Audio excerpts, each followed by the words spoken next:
It's fine. It's fine. We are live now. I Hello, think it's everyone. okay. My hands, I'm still not that old, where my hands are shaky. It's not really that shaky. Come on, man. Come on, man. That's you. Your hands are shaky, not mine. I'm okay. No, I actually, I'm sort of a low tech right now, but you know what? It's fine. You guys understand low tech. Why believe, man? You look nice in that suit, bro.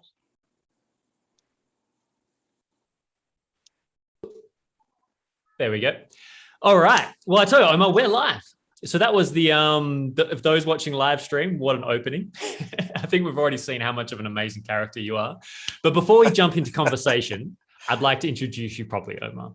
So we've got people watching on live stream on Twitch, YouTube. We're going on BitClout as well. So we may have some people joining in live. If you are watching the live stream here on Clout Forum, please do jump into the Zoom window. You can find that link on cloutforum.org. You'll see a link to join us live. And you can post comments and questions for Omar in there, and we'll have a lot of fun with that. Now, our guest today is incredibly special. Every one of our guests are everyone's special, right, Omar? But Omar, you are incredibly special on many levels. And, the little blurb we've been sharing around, Omar Akram is an Afghan-American producer, composer, and pianist. In 2013, he became the first Afghan-American to win a Grammy Award for Best New Age Album for his fourth studio album, Echoes of Love. He's also an inspirational writer who contributes to the Huffington Post. Now, I want to tag onto the back of that, Omar, that the reason this is so special for me is I come from a very spiritual New Age background over the years. And part of my learning around spirituality happened while I was working at a New Age shop called Blue Buddha here in Western Australia.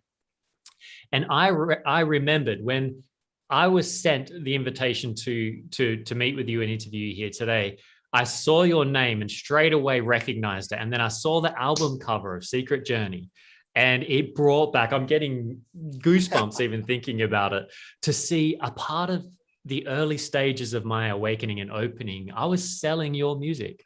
I was selling your albums. It was one of my favorites with because there's a lot of music and then there's music. And so when I saw that, I was super excited. So welcome, Omar. Welcome to Clout. Well, wow. Thank you so much. Great to meet you. And, I really sense and feel your energy. You really have a lot of passion for music, and I can tell that. So it's an honor to be on your show discussing music and what I've done.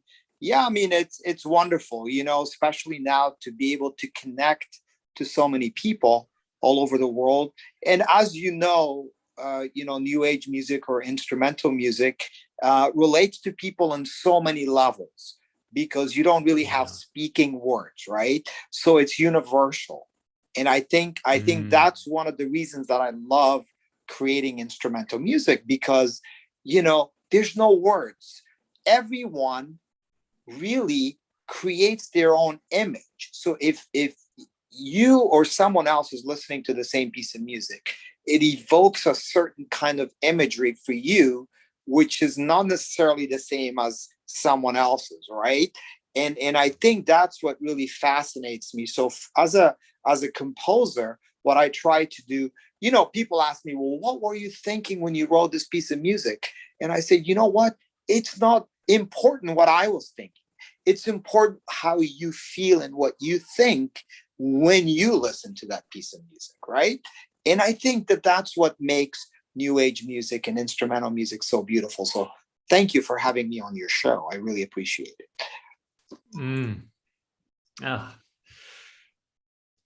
I just had a moment, Omar, of just realizing, how fortunate I am to be in this place, to do what I love, to be able to meet people like yourself and to hear this. And one of the things, like one of my passions is about, it over the years, through the journey in New Age and spirituality, etc., as I kind of explored what is the meaning, right?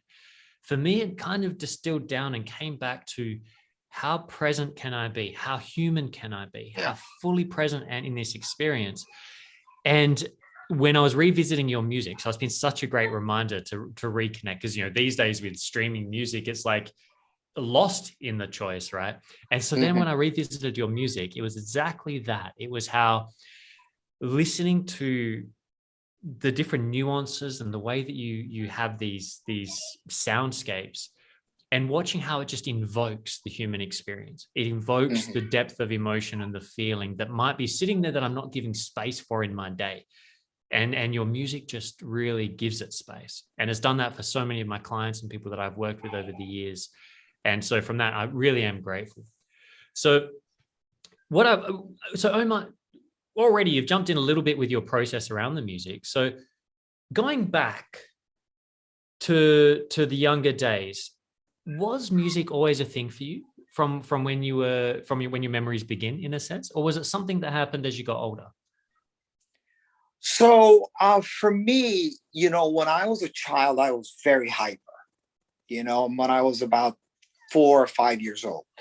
And what my parents told me is whenever they would play music, especially Western classical music, that I would calm down. And they thought, you know what? Let's get him a piano. Maybe that would really calm him down, right? So we were living in Prague, Czech Republic, when I was 6 years old. My father was working for the embassy, and they bought me a piano. And I started taking piano lessons. I didn't necessarily like taking the piano lessons because it's, you're sitting there for an hour and you're going through all these exercises. But what I enjoyed was after the teacher would leave, I would, sit there, and play. And that's what really made me happy. So it's a process that I would say my parents sort of started to get me into music, but you can't, at the end of the day, you can't really force a child to do anything, right? So either you like it or you don't. And for me, I just found sitting in front of the piano just extremely calming and relaxing, even when I was 6 years old, even when I was 7 years old. And that's kind of how my journey started, is taking piano lessons when I was 6 years old. You've just inspired me a little bit there, Omar, with I've got an 11-year-old son, and I remember when he was around 6 or 7, he naturally gravitated to the piano and just, and I was cooking dinner and he was just playing, and it was like, that's actually nice. And watching him just with no pressure, just relaxing. But we never had the opportunity, but I'm kind of sitting there going, maybe I should make the environment available again, like you say, to see if that's still there. So it's beautiful. So then, now you're saying you're in Prague, in the Czech Republic. Was that right? Yes. And so did you move a lot when you were young around, your dad being an ambassador? Yeah, so that's what happened. So we lived in the Czech Republic, in Prague, and that was really the start of my musical education. Then we lived in Afghanistan. We went back for a few years. Then we went to France, lived there. Then we went to Cuba. And so we lived. So if you listen to my music, living in these different countries and different cultures really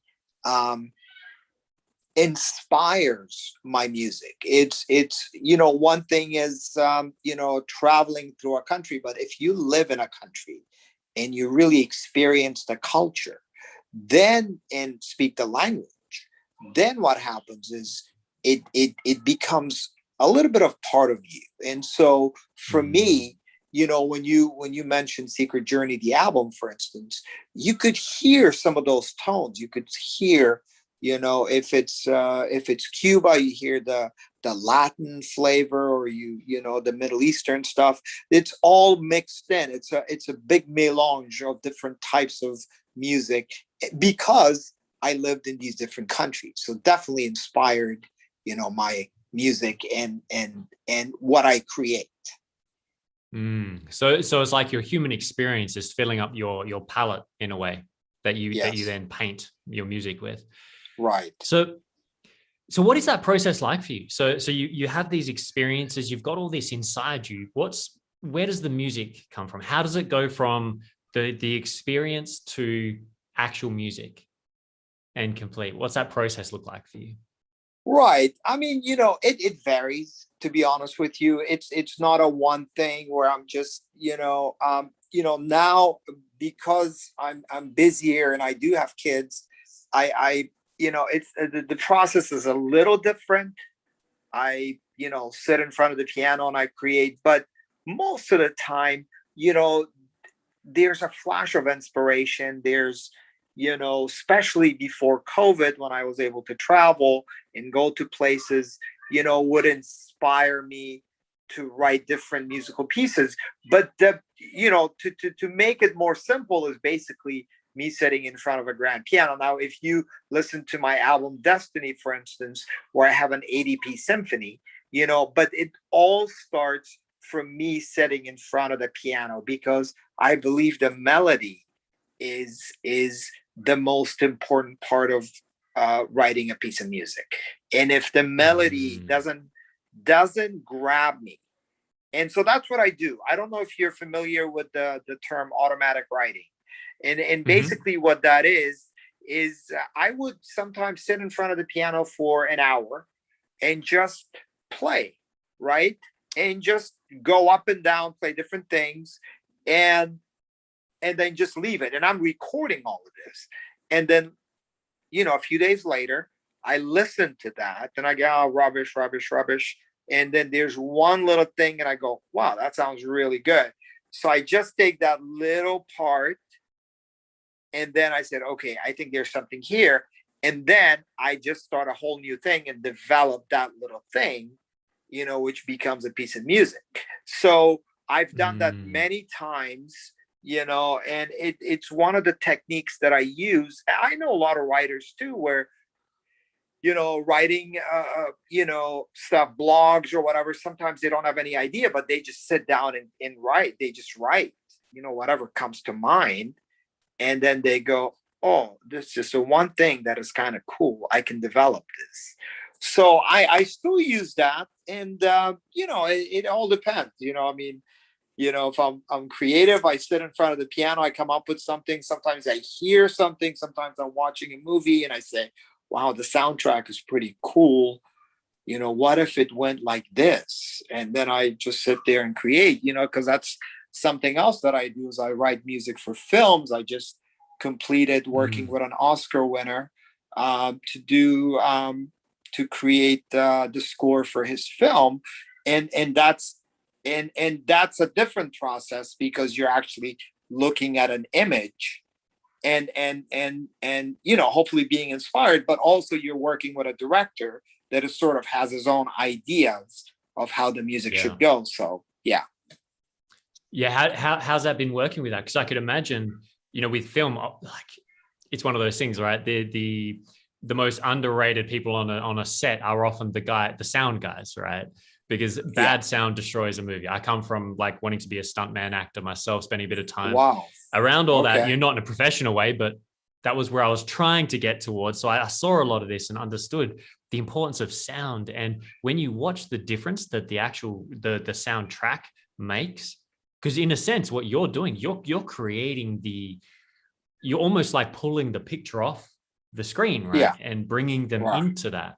How do you find that process of, because obviously doing your own work, it's what you want. You're tuning in like a radio, right? Try and find a seed, expand it. Yeah. But when you're working with a director, there's that second, kind of reflection. Do you enjoy it, or do you find it challenging? Yeah, it's interesting, because writing music for films has been something that I've wanted to do for many years, but I've always been extremely busy doing my own albums and performing. So during COVID, where, my concerts basically went away, an opportunity came. A friend of mine who was an Oscar-winning sound designer, he did his first feature film, and he's like, he wanted me to score it. And I thought, wow, that's a great opportunity for me to kind of get into it now. And, I kind of invented, I would say, my own process to do it. I don't know. I mean, I don't know. Maybe ignorance sometimes is good and sometimes it's bad. But in this case, it kind of worked for me because I had no idea. I don't know how people write, how a composer sits down and writes music for movies. But to me, watching, being a film buff, to me, music has always been another character in the film. It's almost like an invisible character that is there, but it pulls you in, and it kind of puts all the other characters together. So if you think of an emotional scene, if you watch it, if you turn the volume all the way down, good actors are good actors, but still you're not going to get the same emotional response if you have great music. So to me, I sort of invented my own process also because I was forced into doing it a bit different because we're talking about COVID time, not able to get the musicians that I wanted to bring into the project. So I sort of kind of did my own thing, but at the end of the day, the director was happy and I wrote about over like an hour and 30 minutes worth of music in like 4 weeks. So it was just a lot of work, and I'm not used to it because when I do an album, sometimes I take 2 years because I'm just like doing it very slowly, this and that. But when in it's this ready, case, and there's never been a pressure like my old label, like Warner Brothers. They never pressured me. Oh, you have to do it. It's just whenever I was done, I was done. But in this case, they had a deadline, and I had to get it done. So I'm learning, I have other projects, I was fortunate that other people are asking me to do it. So I'm going to continue doing it and see how it goes, So. Yeah. Now that's, it's like, to me, it just sounds like adventure, it's like, you get to take your work and just explore all these different places with it. Yeah. So are you allowed to tell us the name of the film that you were working on, or is that under wraps? Yeah, no, I could tell you. It's called Lead the Way, and it's about an Asian American. So lead, it's LEE''D. So his name is Lee. His name is Lee, and he's running for president of the United States. So it's a political comedy. It's fun, and it was a cool experience to be able to write the music for it. But it's not out in any platforms. I think they just finished it. So I think they're negotiating with, I believe, with Amazon and with Netflix to be able to get it on one of the platforms. So, yeah. Awesome. Well, anyone who's watching the stream or watching the replay, keep an eye out for that. And I'll be looking forward to it as well, Omar. So Omar, one of the reasons that you're on here that's kind of connected us is a shared adventure that we're having together now. And everyone that's kind of watching the initial stream on BitClout, this decentralized social media platform. So, and for people to understand that, it's super exciting for me personally, but you are such a genuine creator. Like you are the kind of person that this platform is built for, someone who is creating, someone who is genuinely, that is your passion and your life force. So I think you coming to BitClout has been a little sparkle in my day when I heard it, to have that quality, also the quality of consciousness that you bring, but also to add to it, some may not be aware, but if they look just past your head back there, they may recognize a little award that's sitting in the back. And so before we talk about BitClout and what you're doing there, so for those that aren't aware, we did mention it, but you are one of the first Afghan-American to win a Grammy Award for Best New Age Album for Echoes of Love. So what was that like winning? Was that a big moment for you, the Grammy Award? Yeah, so I am the first Afghan-American in history to win a Grammy Award. You're absolutely correct about that. And obviously I was extremely surprised, to be honest with you. When I was nominated, I thought, wow, what an honor to be nominated for a Grammy Award. So I thought, I didn't think it's going to go beyond that. And I just thought, well, I have a lot of friends that are Grammy nominees, and it's wonderful. And you could, but, obviously when I won was a huge shock to me and to my family, but, honestly, I was, very proud, to be the first person from that part of the world to be able to win an award like that, because it wasn't just for me and my family, it was for all the people, because when you think of Afghanistan, especially now, I mean, as you're hearing so much about it, there's not a lot of good things coming out from that part of the world. So for me to be on the stage at the Staples Center, accepting a Grammy Award, and being the very first Afghan-American in history to win an award, to win a Grammy, was a huge honor. So I got to tell you, that was really, really something. And it's just, it's been a great honor of my life,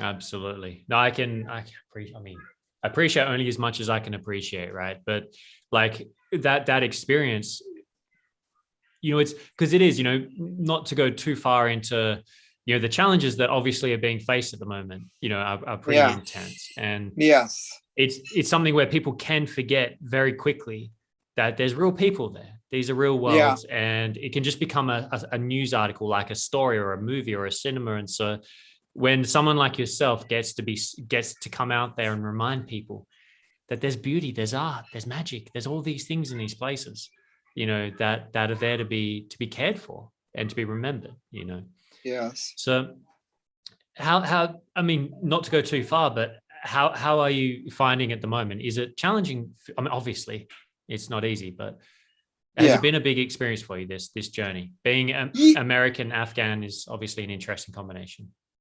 Yeah, I mean, it's, if you're referring to what's happening over there, obviously it's very challenging to a lot of people. And I just wish everybody well. And I hope that, we can, put all this, behind us and for the country to move forward and, and for people to prosper. I mean, that's what we all want from, for all people, but especially those people that have gone through, so many years of war. And, it's really heartbreaking and sad to see what's going on. But, hopefully I'm hoping that things will get better, at some point, and they will move on, So. Yeah, absolutely. That this, it's like they say, it's rose bushes, they need the manure to grow and blossom. And so sometimes we have our phases of, pardon my expression, but shit, where we got to deal with them. Exactly. So now with moving to more lighter notes, your arrival on BitClout, can I ask, how did you come across BitClout? How did it enter into your world? Like, tell me that story. I've been wanting to hear this. I gotta tell you, I think, I've been on Clubhouse for a little while, and I was able to get a nice traction on it.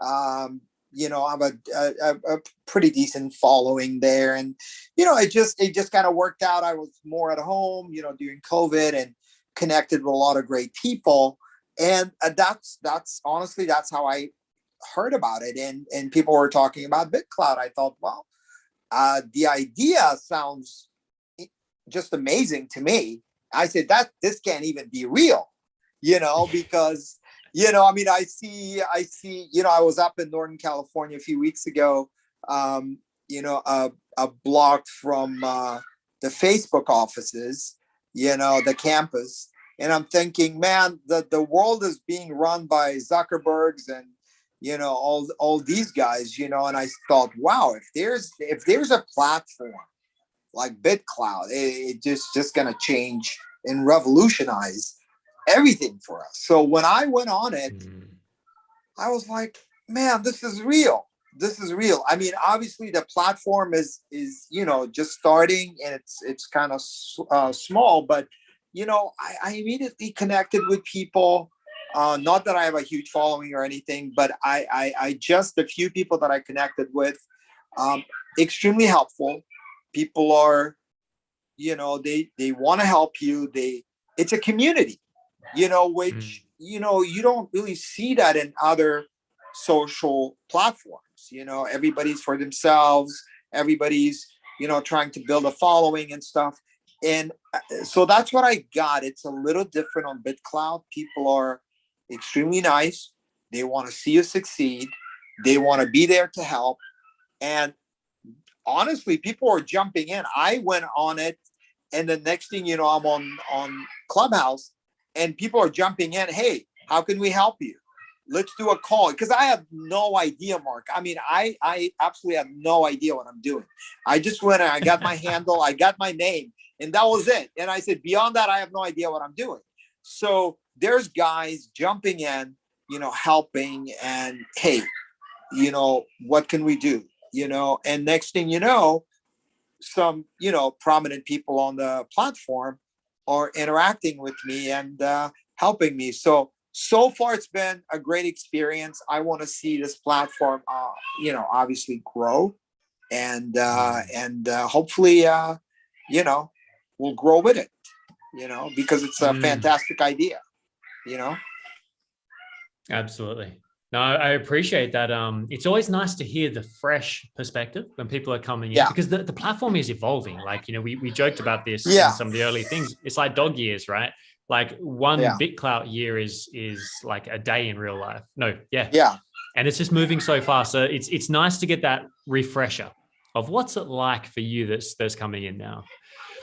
So, and by the way, give a little shout out here, because you're even exploring the world of NFTs, I believe.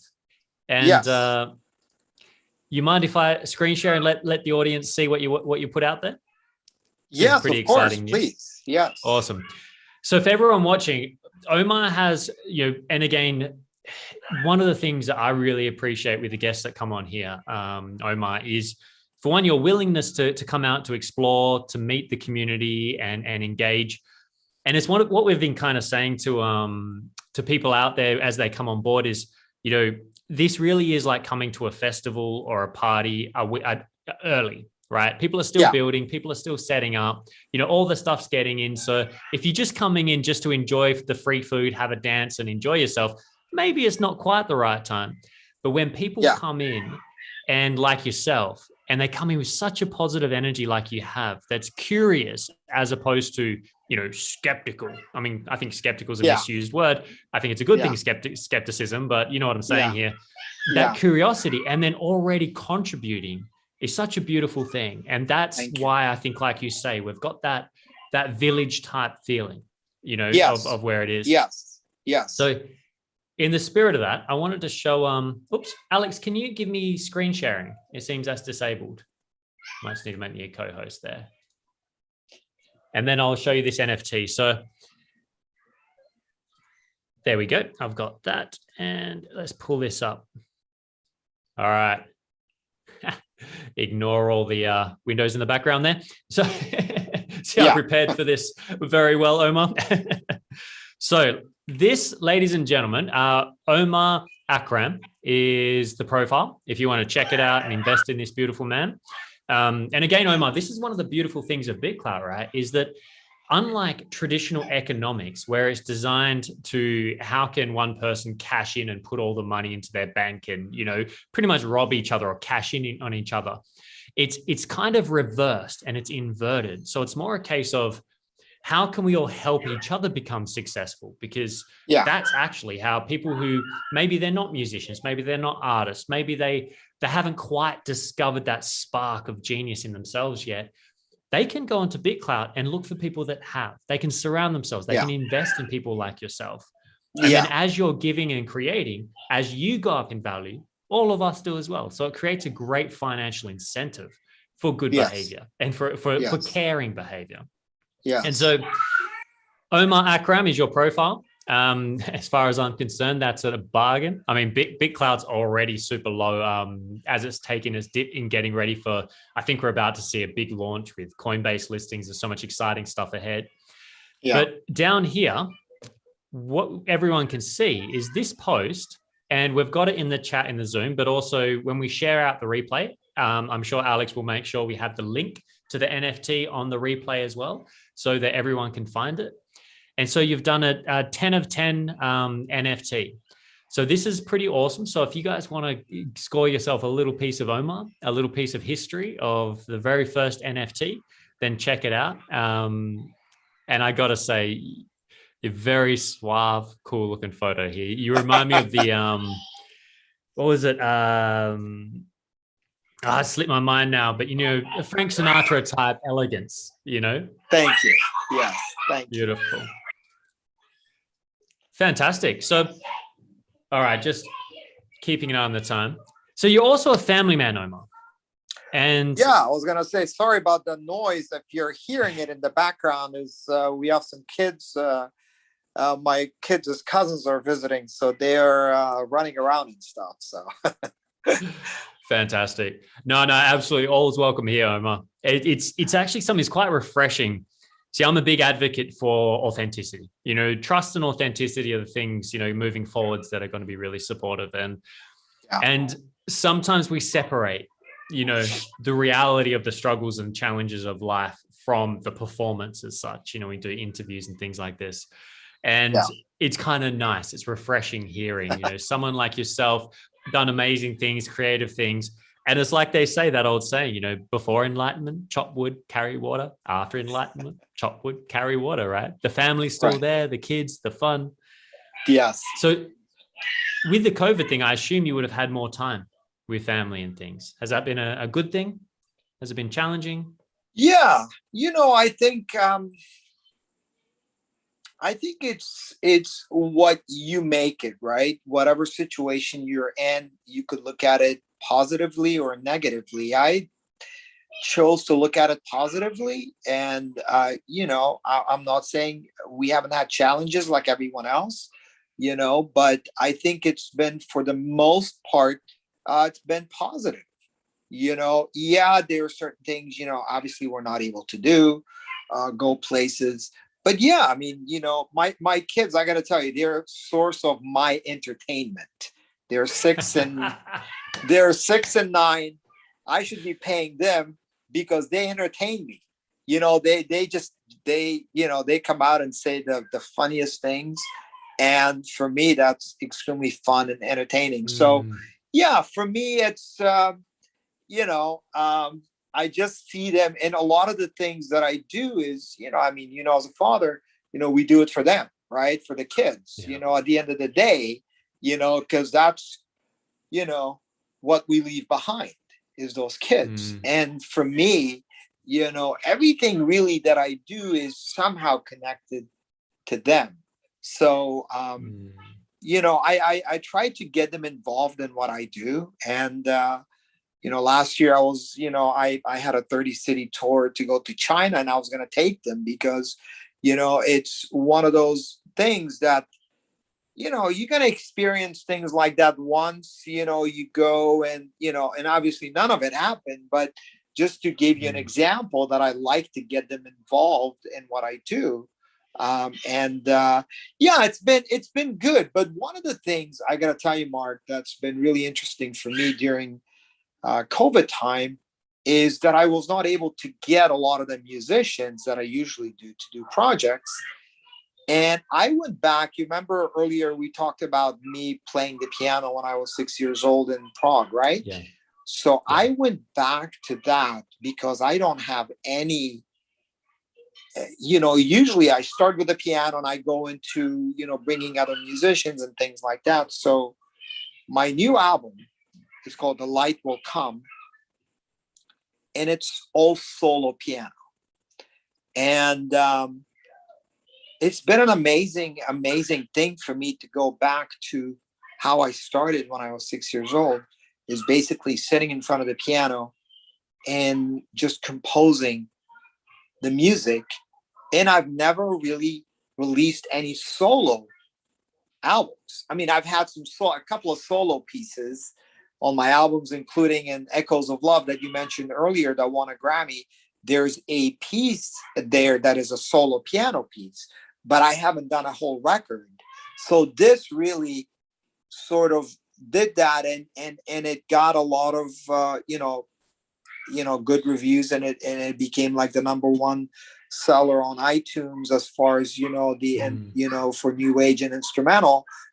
because people really never heard, me playing, just having a whole solo piano record.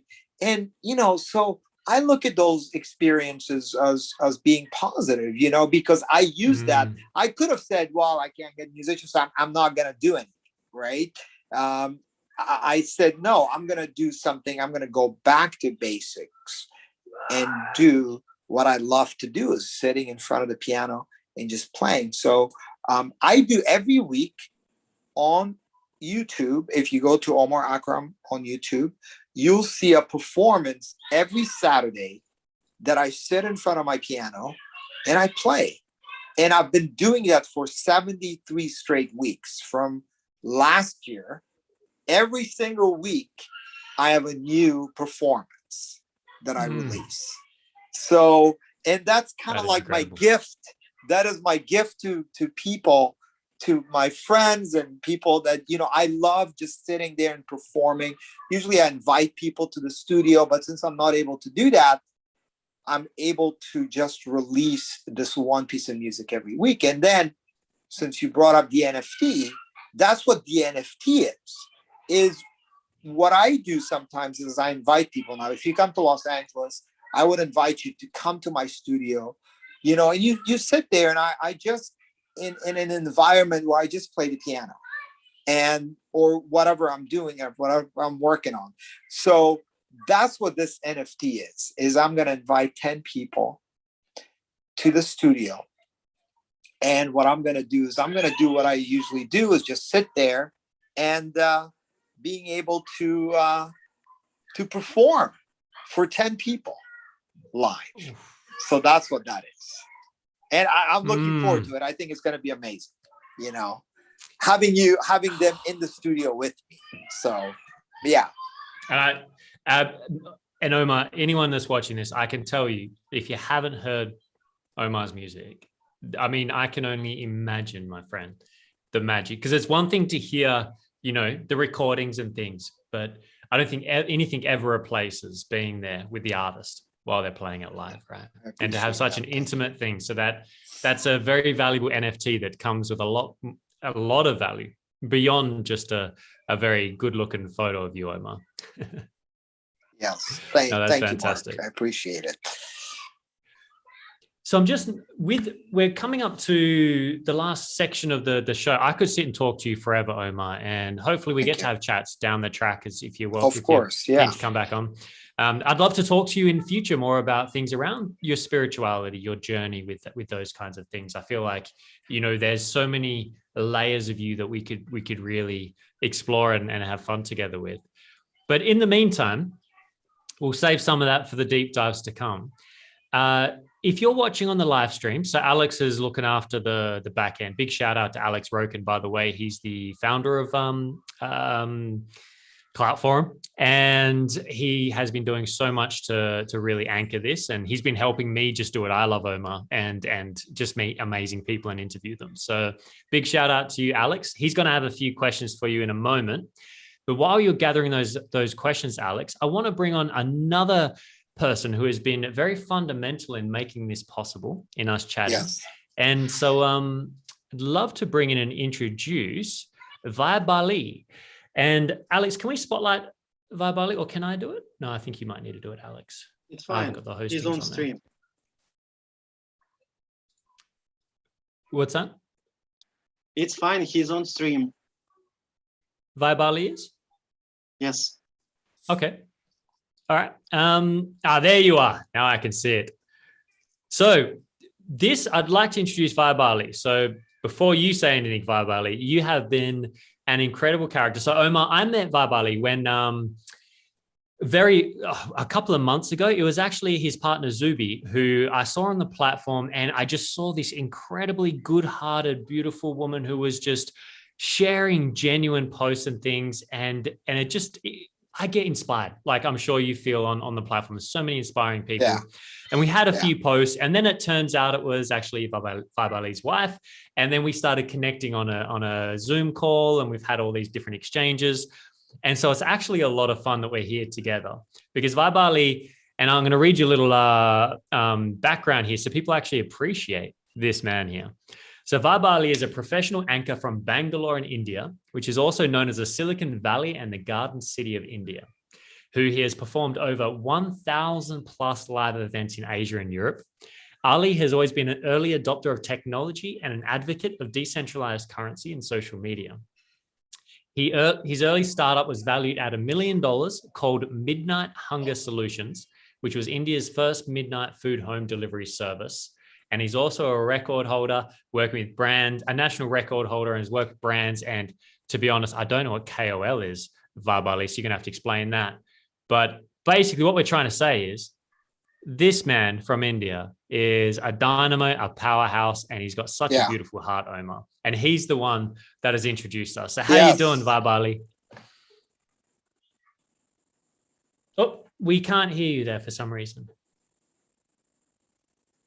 You're not muted, so it must be the audio on your laptop. Am I audible now?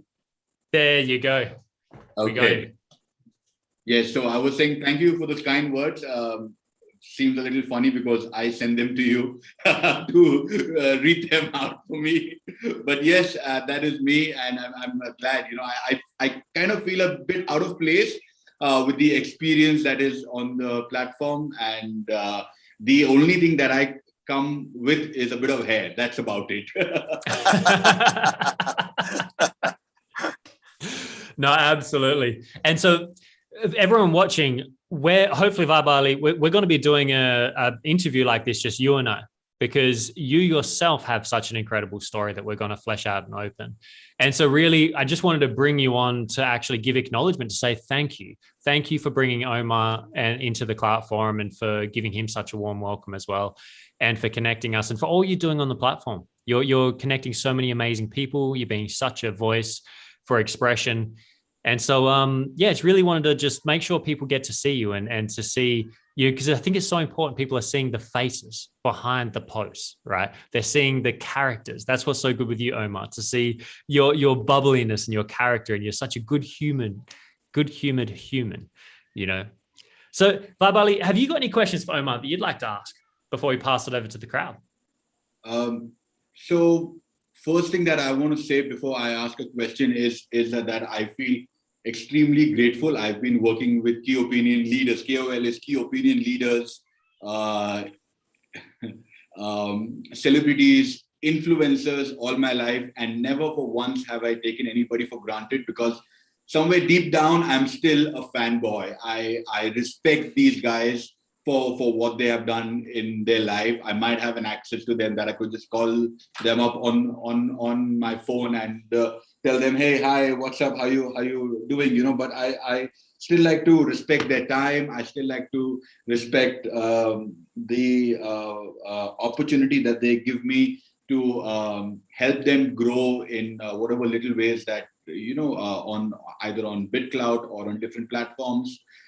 So I never take anybody for granted. In fact, I'm extremely grateful. So I just wanted to get off that off my chest. So thank you, Omar, for agreeing to work with me to make sure that, you know, we can amplify your message, amplify your profile, and make sure, you know, of whatever conversation that we have had, I'm able to live up to it. So thank you for giving me that opportunity.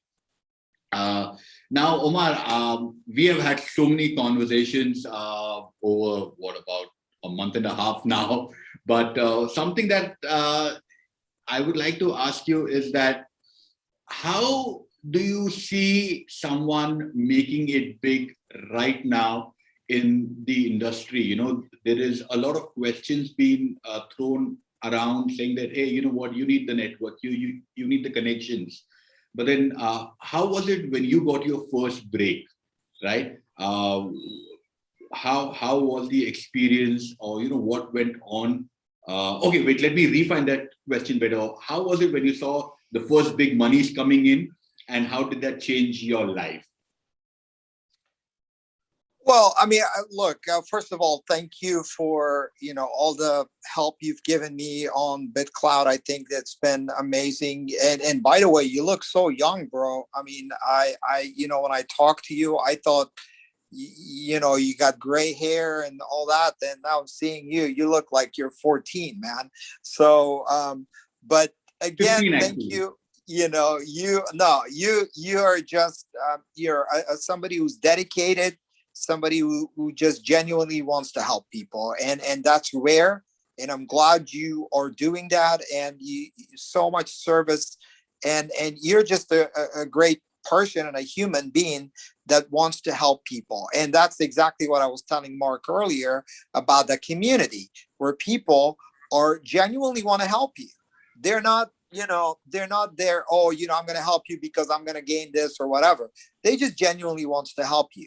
And Mark, that's exactly what I was saying, and that's what you're doing. So, to go back to your question, I think for me, I come from a different era. When I started back in the early 2000s, it was a lot less. There was no YouTube, there was no social media, so it was a completely different way to kind of get out there. And one of the ways was, obviously you had to be part of a major record label, a company that would promote you, because otherwise you stay as a local artist.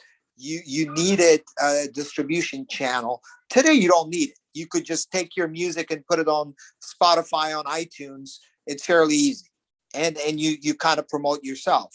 But back then, you really had to rely on other companies. But one of the things that I say to a lot of young people is I spent many years perfecting my craft. In other words, I spent a lot of time, working on my music, and really made sure that I really knew what I'm doing. And it's not like your brother or your mother thinks you're great. You really have to work on your craft. And when I moved to Los Angeles in 1993, for the first 3-4 years, I had a day job. I was a travel agent. And then I would come home, and I would, from like 6 p.m. to like midnight or 1 a.m., I would work on my music. And the next day I would go to work, come home. And I did that for years, because you really need to be ready when your opportunity comes. But yes, when I got my deal, my very first album, it's called Opal Fire, went to number 14 on the Billboard charts, and at that point I realized, I knew that I'm on the right path. But you can't get lazy and say, well, now I'm on the charts and everything is happening. No, as an artist, as you guys know, you really have to work extra hard yourself to kind of get yourself going. And I'm still doing that. I'm till this day, right before I got on this call, I was on another call because I'm developing, content, TV shows and things like that. I'm still doing it. So I hope that I answered your question, Vibe Ali. Yeah, brilliantly well. Just to add on to that question, how was the difference when you were grinding for about 3-4 years as a travel agent and as a musician, and then when did you realize that, okay, I'm just going to focus on music because I'm making decent amount of money and there's a massive scope there? So how was it? I assume that was a tough decision, but how did you make that decision is my question. Well, okay, back then I was a single guy living in a small apartment, so it wasn't a huge decision. As soon as I made a little bit of money that I was able to quit my job and able to pay my rent through my music, I made the switch. So it wasn't like a huge decision. But I think what happened is after my first album came out, I was able to, at that time, piracy wasn't that much, downloading and all that stuff. So we were able to sell CDs and to record stores like the one Mark used to work. And Mark, if you remember, we would make money. I mean, if you were selling CDs, you were selling my CDs, I was making a few cents out of it. So it was a genuine thing where people could actually make a living from writing music.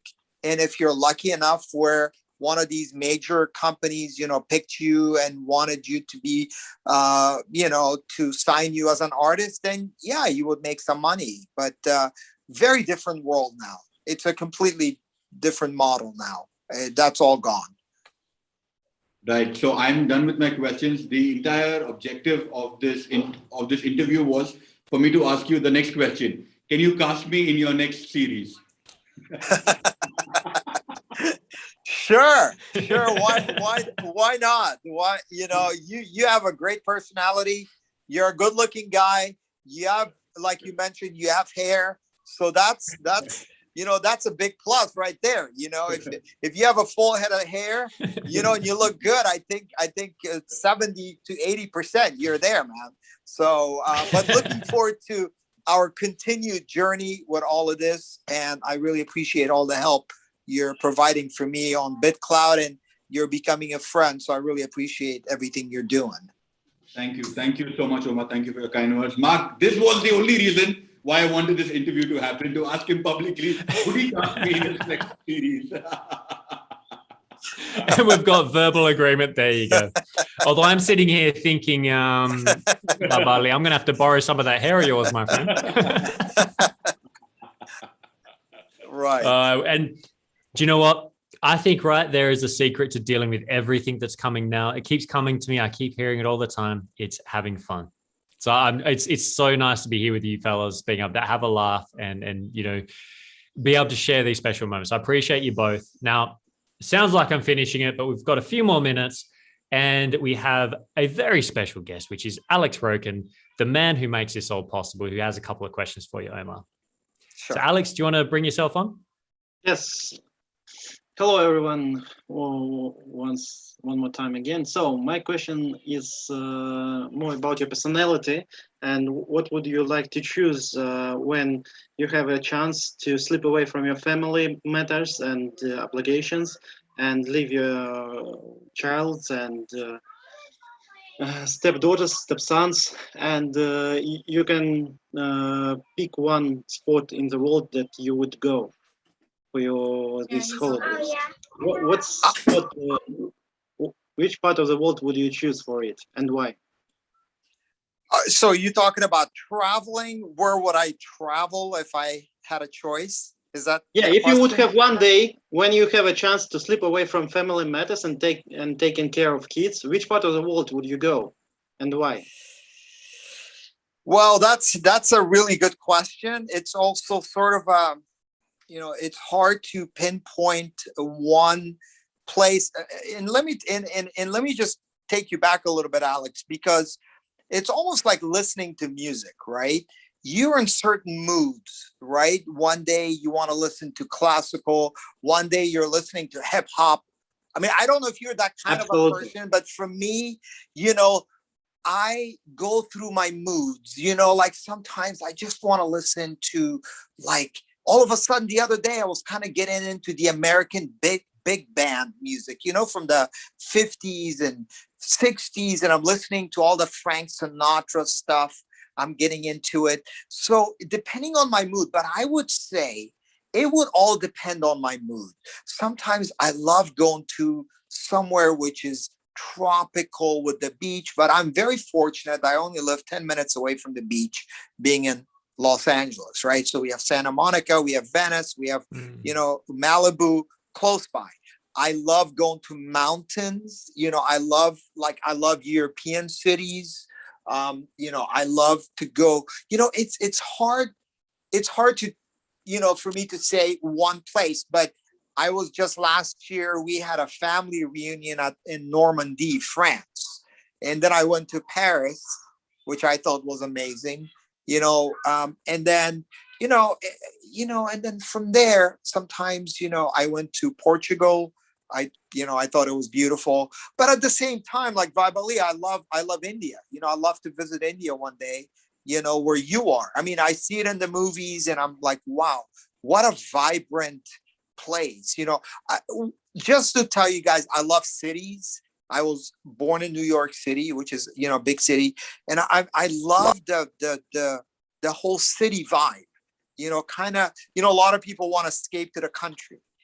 That's their thing. But for me, the city, because I love culture, right? I love going to museums. I love going to shows, so for me, being in a big city, it's completely opposite for my wife because she loves like smaller places. I mean, obviously I go to those places and it's fine. But for me, just being in a big city, it just does something for me. It brings me, it brings me so much joy. So there's an area in Los Angeles, it's called the Hollywood Hills, where you're up in the hills and you're looking at the city. You've probably seen it in movies and stuff. And I just sometimes go up there and I look out the city, and it just brings me a calmness. Some people look at the ocean, but for me, the city does something for me. So I don't know, Alex, if that answers your question. It's more general, but it also depends on my mood. But I would say a major city, I would love to visit a major city. That would really be great. Your answer is even better than I could imagine, because you told me so much more that I'm just happy to hear. So my question is about your colleagues, and what are your top 3 colleagues that you would want to see on BitClout? Wow, that's a tough question, because I want to see all my colleagues. Forget the top 3. I want to see all my colleagues and everybody that I know come on BitClout. So that's really my number one thing. I think, for me, at least for my part, I've been telling people about it. But the problem is a lot of people don't really realize what it is. They don't grasp the concept. When I tell them, they're like, what, are you crazy? What are you talking about? That just doesn't make any sense. But I think it's just a matter of time. People will slowly, for me to come on the platform, I'm telling other people, I talked to my friend, Babyface. He's a R&B singer and producer, very well known. He produced Madonna and all that, but he's a recording artist himself. I kind of told him about it, and he was like, wow, that kind of makes sense. That's kind of cool. So I don't know, it's hard to kind of force people to come on something, especially, and people feel obligated to all these different social medias. For me, I've been, concentrate on a couple, maybe 1 or 2, and just use that. But people feel like they have to be on Facebook, they have to be on, Instagram, they have to be on, Twitter, they have, so it's just too. And sometimes when you say, oh, it's a social thing, they're like, oh, stop. I don't want to be on another social thing. I'm already doing enough. So I think give it some time. First, my top 3 colleagues, forget it. All of them, I think eventually will slowly come onto the platform. I just have to nudge them a little bit, kind of like what Vibe Ali did with me, because I came on the platform. I just had my handle and that was it. He's like, man, what are you doing? You got to be more active, You can't just have your handle and don't do anything, Mm-hmm. So exactly. So that's kind of what I would say about that.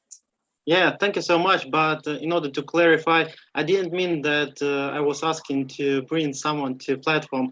I just was wondering what colleagues would you prefer to name so we can follow them on other social media and just maybe to explore them for us. So because it's interesting to know who surrounds you, and it's interesting to know for the audience who we can pay attention to whom.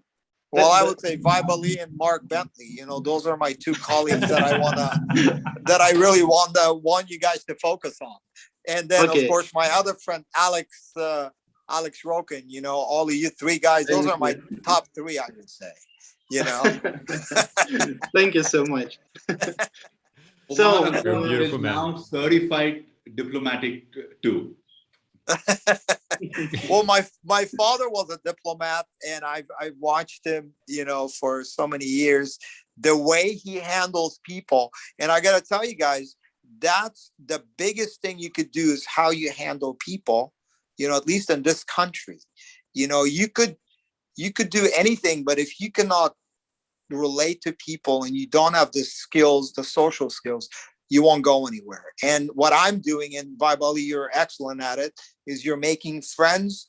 And that's really the only way you can move up, in the world. So I really appreciate you guys. Absolutely. there is another acquaintance of mine who Omar would know, and maybe even Mark would know. His dad was a diplomat too. I'm talking about Adnan Sami, Yes. right? Yes. I think he's also let me not talk about his career, but then he mentioned to me once that a good diplomat would make you, a good diplomat would slap you and make you think it was a good idea.